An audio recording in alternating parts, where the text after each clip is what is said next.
Hello, my book butterflies, and welcome to the first episode of book review here on our channel. Today for our books, we are going to be reviewing the first book in the Maze Runner series.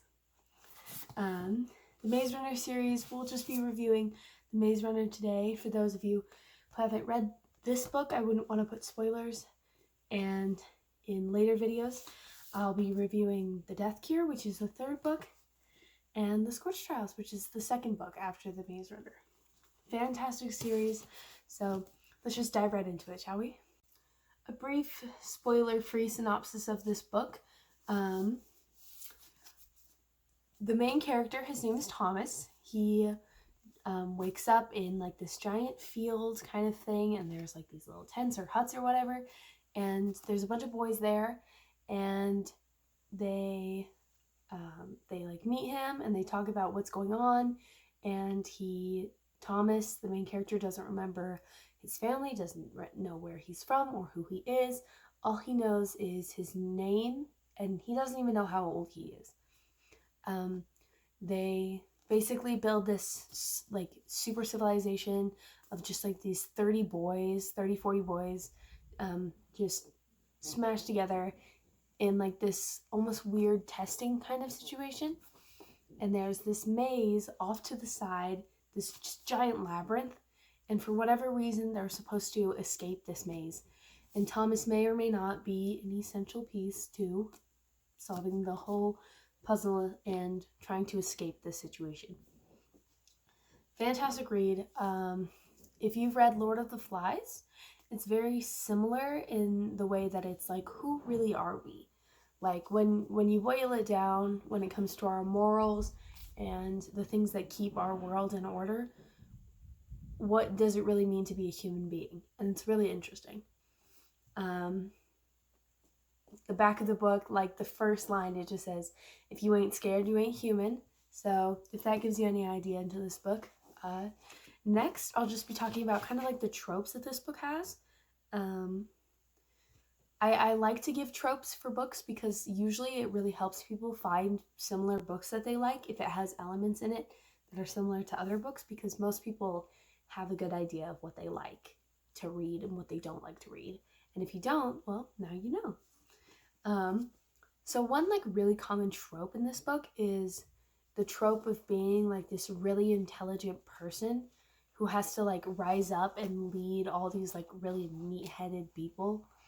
And it's really interesting that in a lot of tropes where like being the intelligent person is like common and apparent, it's almost reflective of how our society works, where like phrases like work smarter not harder are super common. And that's kind of what this whole story talks about, is like almost the importance and the virtue of being intelligent over being physically strong, which of course Thomas becomes that way later in the series as it's necessary.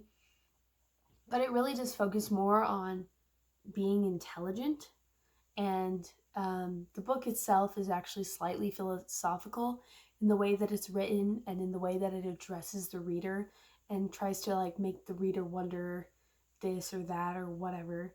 And it's really interesting. But another really common trope is just having like an underdog character, and Thomas is definitely the underdog. He's been there the least amount of time. He's been there, he's the youngest, and he's very small, and so a lot of the other characters really underestimate him. And I think that for whatever reason in stories, and maybe in real life as well, people are motivated by the lack of people having admiration and having belief in people. Whereas the characters that have already proven themselves in a way are disregarded quite quickly and are seen as almost like they were given their power or their leadership or their status, even if that's not necessarily the case. But those are the tropes, and next we're going to move on to a little character quiz. Okay, so for the first character on our character quiz, put a finger down if you are a middle child or you're the middle person in your friend group, or you fit just somewhere in between oldest and youngest. Put a finger down if you prefer salty foods over sweet foods. Put a finger down if you're an introvert. Put a finger down if you don't like English or don't like your language arts class or it's just not your favorite subject. And put a finger down if history or any geography is your favorite class. If you put 3 or more fingers down, then I think that you are Newt. And this is a great character, so congratulations. Okay, for this next one, put a finger down if you're the youngest child in your family or you're the youngest person in your friend group. Put a finger down if you're an extrovert. Put a finger down if you're very good at math. Put a finger down if you're bad at receiving compliments. And put a finger down if you're very organized. If you have 3 or more fingers down, once again, I think that you would be Thomas. You are the main character of our lovely story, so congratulations. Alright, for this next character, put a finger down if you're the oldest person in your family or the oldest person in your friend group. Put a finger down if you have an extremely short temper. Put a finger down if you prefer dogs over cats. Put a finger down if you're a natural born leader and have been pretty much your whole life. And put a finger down if you have trouble sleeping at night. If you have 3 or more fingers down, for those reasons, I think that you would be Albie. So congratulations. Okay, so for this next one, put a finger down if you really like art or theater.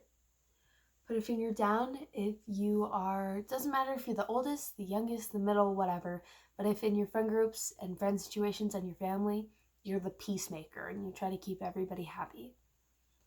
Put a finger down if you're really bad at math. Put a finger down if you're a very private person and maybe people think that they know you, but they probably don't. And put a finger down if you have very big goals and dreams that you want to achieve. If you have 3 or more fingers down, I think that you would be Chuck. And you are actually my favorite character in this book, so yay! I love you. Okay, so for our 5th and final little Who Are You quiz, put a finger down if you are extremely sarcastic.